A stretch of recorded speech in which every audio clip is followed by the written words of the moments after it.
시청자 여러분 안녕하십니까? 1월 21일 수요일 KBS 아메리카 뉴스입니다. 어제 오바마 대통령이 올해 미 행정부의 정책 방향을 가늠할 수 있는 새 국정연설을 했는데요. 말씀드린 것처럼 부자 증세로 중산층을 살리겠다는 게 핵심입니다. 그런데 정치권의 반발이 커지면서 계층 간 충돌까지 불가피해 보인다고 합니다. 워싱턴 이주환 특파원입니다. 오바마 대통령은 1시간 정도 이어진 국정연설의 3분의 2가량을 국내 문제에 할애했습니다. 특히 전쟁과 금융위기로 점철된 지난 15년의 역사를 끝내야 한다고 강조했습니다. The shadow of crisis has passed, and the state of the union is strong. 오바마 대통령은 경제 회복의 자신감을 바탕으로 부자들로부터 돈을 더 걷어 중산층을 지원하겠다는 뜻을 천명했습니다. 이렇게 하면 향후 10년간 340조 원가량의 세수가 늘어 저소득층 세금 감면과 2년제 대학 등록금 전액 지원 등에 사용할 방침입니다. 미 언론들은 이 같은 중산층 살리기에는 최근 지지율이 상승한 오바마 대통령이 임기 말 업적을 내고 지지표도 확보하겠다는 계산이 깔려 있다고 분석했습니다. 하지만 연설 내내 싸늘한 반응을 보인 야당인 공화당은 오바마 대통령의 제안들이 정쟁을 유도하는 포퓰리즘이라고 비판했습니다. Tax filing should be easier for you, not just the well-connected. So let's iron out loopholes to lower rates and create jobs, not pay for more government spending. 내년 대선을 겨냥한 오바마 대통령의 마이웨이에 미국 사회 전반에 걸쳐 계층 간의 충돌이 불가피해 보입니다. 워싱턴에서 KBS 뉴스 이주환입니다. 세금 보고 시기가 돌아왔습니다. 그런데 오바마 케어에 가입하신 분들은 올해 세금 보고를 하실 때 좀 꼼꼼히 살피셔야 되겠습니다. 경우에 따라서는 공제를 받으실 수도 있고요. 세금을 더 내야 하는 경우도 있습니다. 가입 초기다 보니까 행정상의 혼란도 있습니다. 윤범수 기자가 취재했습니다. 오바마 케어 미 가입자에 대한 벌금이 올해 세금 보고를 통해 처음으로 적용됩니다. 금액은 가구 1인당 95달러 또는 소득의 1%로 세금 보고 시 납세 항목으로 잡혀 부과됩니다. 그런데 벌금 또는 추가로 세금을 내야 하는 경우는 미 가입자 말고도 또 있습니다. 대부분 보험 가입 당시 2012년 소득을 기준으로 추산을 해 가입 월 보조금을 받았는데 만약 2014년 소득이 크게 달라졌다면 정확한 소득을 계산한 후 그만큼의 보조금 차액을 환급받을 수도 반대로 낼 수도 있습니다.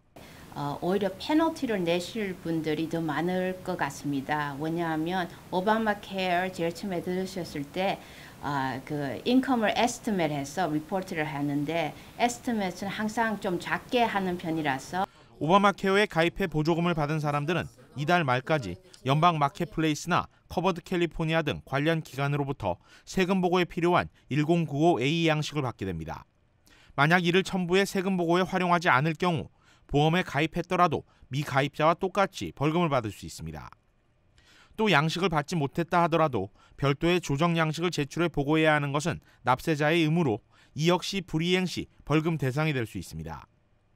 커버드 캘리포니아 측은 현재 가입자의 50%가 보조금에 대한 조정이 필요할 것으로 예상하고 있는데 한인 공인기관인 캘피스는 한인들의 경우 거의 대부분이 조정 대상일 것으로 예상하고 있습니다. 거의 커버드 캘리포니아에서 보험을 사신 분들 100%는 조정 양식을 사용해야만이 정확한 보조금 계산이 나올 걸로 저희들은 확신하고 있습니다. 5천 케이스에 한해서 저희들이 조정 양식을 무료로 작성할 준비를 하고 있습니다. 한편 이번이 오바마 케어 시행 이후 첫 세금 보고인 만큼 아직 여러 시행착오도 예상되고 있습니다. 각 지역 오바마 케어 관련 기관들은 오는 1월 31일까지 1095 양식의 발송을 마쳐야 하는데 아직 많은 사람들이 새로운 양식을 받지 못한 상황입니다. 이와 관련해 일부 잘못된 정보나 허위 광고까지 나오고 있어 해당 가입자들은 회계사나 공인기관을 통해 정확한 상담을 받는 것이 중요합니다. KBS 뉴스 윤범수입니다. 메릴랜드주의 친한파로 알려진 레리 호겐 주지사가 취임했습니다. 한인 유미 호겐 씨가 부인인 호겐 주지사의 취임식엔 많은 한인 인사들이 참석했습니다. 호겐 주지사는 메릴랜드 경제 발전을 위해서 한국 등 외국과의 협력을 강화한다는 계획을 세우고 오는 5월 한국을 방문할 예정입니다. 또 메릴랜드 볼티모어와 서울을 잇는 항공편 신설도 추진하고 있습니다. 풀뿌리 차원에서 전국 규모로 전개되고 있는 한인 정치력 신장 운동이 새해 설계에 들어갔습니다. 올해 8월경 워싱턴 국회의사당에서 전국 대회를 가질 예정입니다. 뉴욕 김일강 통신원입니다. 풀뿌리 차원에서 전국 규모로 전개되는 한인 정치력 신장 운동이 새해 설계에 들어갔습니다. 이를 위해 전국 13개 주에서 활동하고 있는 한인사회 풀뿌리 운동가 50여 명이 한자리에 모였습니다. 각 지역에서 나름대로 정치 참여, 정치인들과의 관계 맺은 거, 정치인들 후원에 하는 이런 힘을 갖다 한 군데 모으는 그런 의미가 있고요. 2015 미주 한인 풀뿌리 대회를 준비하기 위해 자리를 함께한 이날 모임에서는 포괄적 이민개혁안 통과와 한국인 전용 비자 확대안, 그리고 시민권자의 이산가족 상봉 등의 새해 아젠다가 설정됐습니다. 연방의원들에 대한 한인사회 영향력 확대를 위해서는 유권자 등록 운동이 필수적이란 견해도 모았습니다.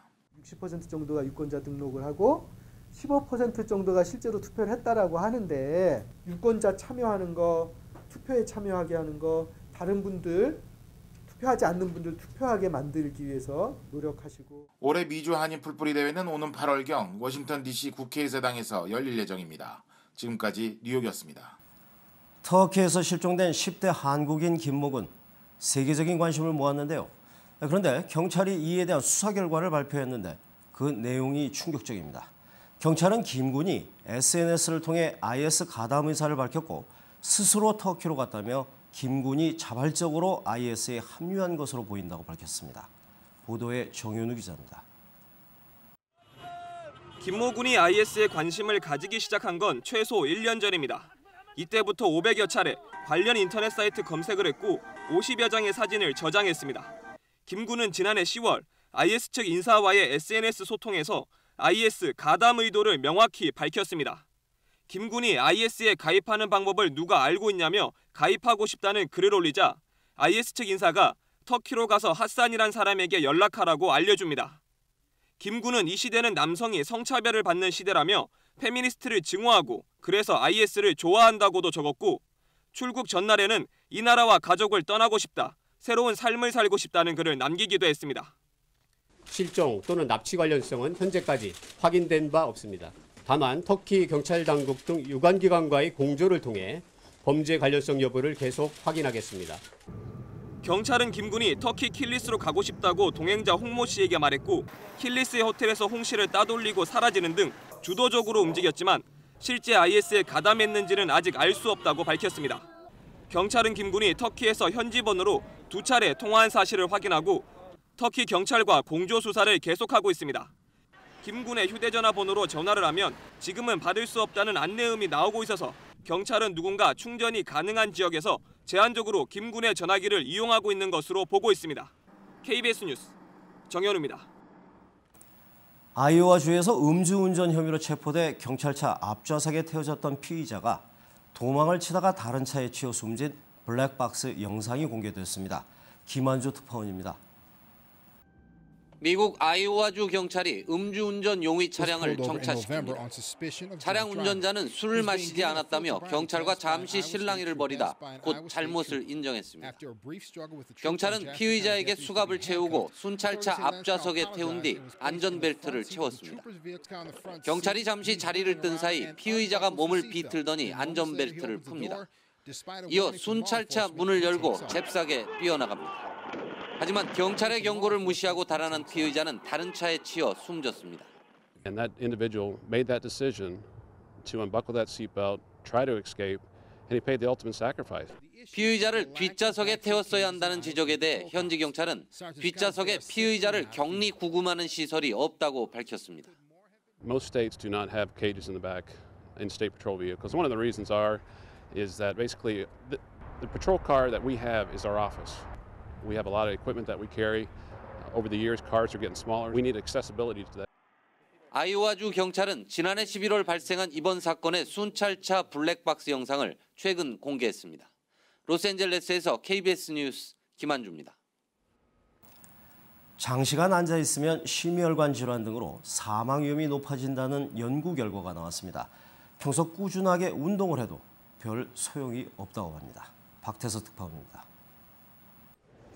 캐나다 토론토 재활센터가 41개국을 상대로 진행한 연구 결과입니다. 앉아있는 시간이 긴 생활 습관이 죽음을 앞당길 수 있다. 장시간 앉아서 생활하는 사람들은 심장병 등 치명적 질환에 걸릴 위험이 더 높다는 것입니다. Sitting time was associated or signaled a 15 to 20% higher risk of death, heart disease, cancer. The effects on diabetes were actually most pronounced, about 90%. 특히 하루 8, 9시간 이상 앉아있는 경우 위험 요소가 제일 컸습니다. 이번 연구의 핵심은 오래 앉아 생활하면 운동에도 소용없다는 겁니다. 운동을 규칙적으로 한다 해도 장시간 앉아있는 사람은 사망 위험이 뚜렷하게 감소하지 않는다는 결론입니다. 그러니까 전혀 운동하지 않는 사람에 비해 좀 낫긴 해도 질환 발생률 자체를 낮추지 못한다는 것입니다. 연구소 측은 보통 성인들이 하루의 절반 이상을 앉아 지낸다며 장시간 앉아 있는 건 흡연만큼 해롭다고 주장했습니다. 그러면서 앉아 있는 시간을 최대한 줄여라. 30분에 한 번씩 2, 3분간 일어나는 습관을 들여야 한다고 권고했습니다. 사무실에서 프린터, 생수통으로 왔다 갔다 하는 게 그냥 앉아 있는 것보단 훨씬 낫다고 했습니다. 뉴욕에서 KBS 뉴스 박태서입니다. 수요일 밤 KBS 아메리카 뉴스 여기서 마칩니다. 시청해주신 여러분 고맙습니다.